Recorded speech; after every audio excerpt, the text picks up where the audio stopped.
अस्सलामुअलैकुम dear student Punjab police special branch में आपने अगर किसी भी पोस्ट के लिए अप्लाई किया है तो ये वीडियो आपके लिए नहायत ही इम्पोर्टेंट होने वाली है। अगर बाकी पार्ट्स अभी तक आपने नहीं तैयार किए तो इसी वीडियो की डिस्क्रिप्शन में आपको प्लेलिस्ट का लिंक मिल जाएगा। शुक्रिया। Ricky Ponting was the captain of dash. तो रिकी पॉन्टिंग किस मुल्क के कप्तान थे? तो ऑस्ट्रेलिया इसका बिल्कुल करेक्ट ऑप्शन होगा।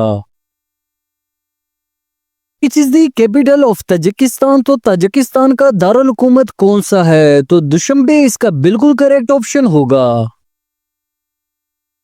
Manama is the capital of which Asian country? तो मनामा किस एशियाई मुल्क का दारुल हुकूमत है? तो बहरीन इसका बिल्कुल करेक्ट ऑप्शन होगा।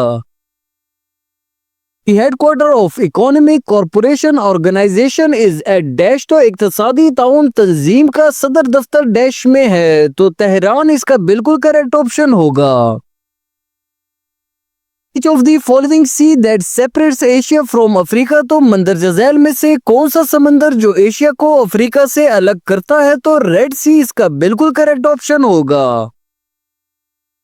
Which is the largest country in the Arabic Peninsula? तो जजीरा नुमा अरब का सबसे बड़ा मुल्क कौन सा है? तो सऊदी अरेबिया इसका बिल्कुल करेक्ट ऑप्शन होगा। Country Panama is situated in dash. तो मुल्क पनामा कहाँ वाक़या है? तो इसका करेक्ट ऑप्शन होगा सेंट्रल अमेरिका में वाक़या है। Lowest point on earth is dash. तो अर्थ पर सबसे लोएस्ट पॉइंट कौन सा होता है? तो डेड सी इसका बिल्कुल करेक्ट ऑप्शन होगा। Headquarter of world bank located. तो वर्ल्ड बैंक का हेडक्वार्टर कहाँ वाक़या है? तो इसका करेक्ट ऑप्शन होगा वॉशिंगटन में वाक़या है वर्ल्ड बैंक का headquarter. FBI is the investigation agency of which country? तो एफबीआई किस मुल्क की तहकीकाती एजेंसी है? तो यूएसए इसका बिल्कुल करेक्ट ऑप्शन होगा। Capital of Nepal is dash. तो नेपाल का दारुल हुकूमत कौन सा है? तो काठमांडू इसका बिल्कुल करेक्ट ऑप्शन होगा। Which African country was formerly known as Rhodesia? तो कौन सा अफ्रीकी मुल्क है रोडेशिया के नाम से जाना जाता है? तो जिम्बाब्वे इसका बिल्कुल करेक्ट ऑप्शन होगा। हज़रत सुलेमान अलैहिस्सलाम फाउंडेड द फॉलोइंग मॉस्क। तो हज़रत सुलेमान अलैहिस्सलाम ने मंदरजा झैल मस्जिद की बुनियाद रखी। तो अल अक्सा इसका बिल्कुल करेक्ट ऑप्शन होगा। World AIDS day is observed on dash. तो एड्स का आलमी दिन डैश को मनाया जाता है। तो 1 दिसंबर इसका बिल्कुल करेक्ट ऑप्शन होगा। Which country has the shortest written constitution in the world? तो दुनिया का सबसे छोटा तहरीरी आइन किस मुल्क का है? तो मोनाको इसका बिल्कुल करेक्ट ऑप्शन होगा।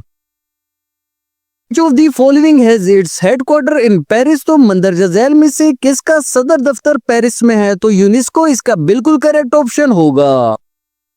सब pact was dissolved in which year? तो वर्सा मुआहदा किस साल तहरीर हुआ? तो 1991 इसका बिल्कुल करेक्ट ऑप्शन होगा। चाइना ज्वाइन डब्ल्यूटीओ इन डैश। तो चीन डैश में डब्ल्यूटीओ में शामिल हुआ। तो 11 दिसंबर 2001 इसका करेक्ट ऑप्शन होगा।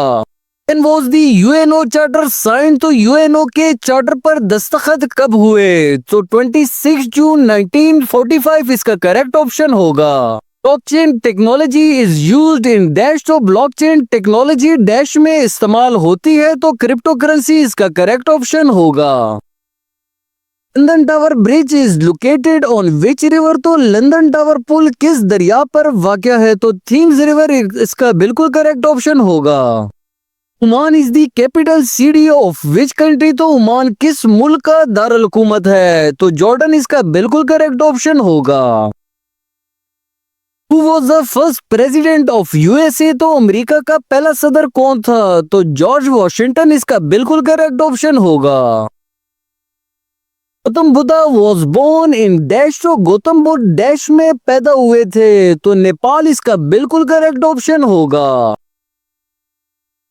Which country won cricket champion trophy 2017? तो 2017 की चैंपियन ट्रॉफी पाकिस्तान ने जीती थी। SAARC was founded in the year. तो सार्क की बुनियाद किस साल रखी गई थी? तो इसका करेक्ट ऑप्शन होगा 1985 में सार्क की बुनियाद रखी गई थी। Blue book is the official book of which country? तो ब्लू बुक किस मुल्क की सरकारी किताब है? तो यूके इसका बिल्कुल करेक्ट ऑप्शन होगा। Which is the hottest desert of the world, तो दुनिया का गर्म तरीन सहरा कौन सा है? तो सहारा डेजर्ट इसका बिल्कुल करेक्ट ऑप्शन होगा। Olive branch is a sign of dash, तो जैतून की शाख किसकी इलामत है? तो पीस इसका बिल्कुल करेक्ट ऑप्शन होगा। नवेग्यू बीच इज इन डैश, तो नवेग्यू बीच डैश में है, तो इसका करेक्ट ऑप्शन होगा ये ग्रीस में वाक़या है।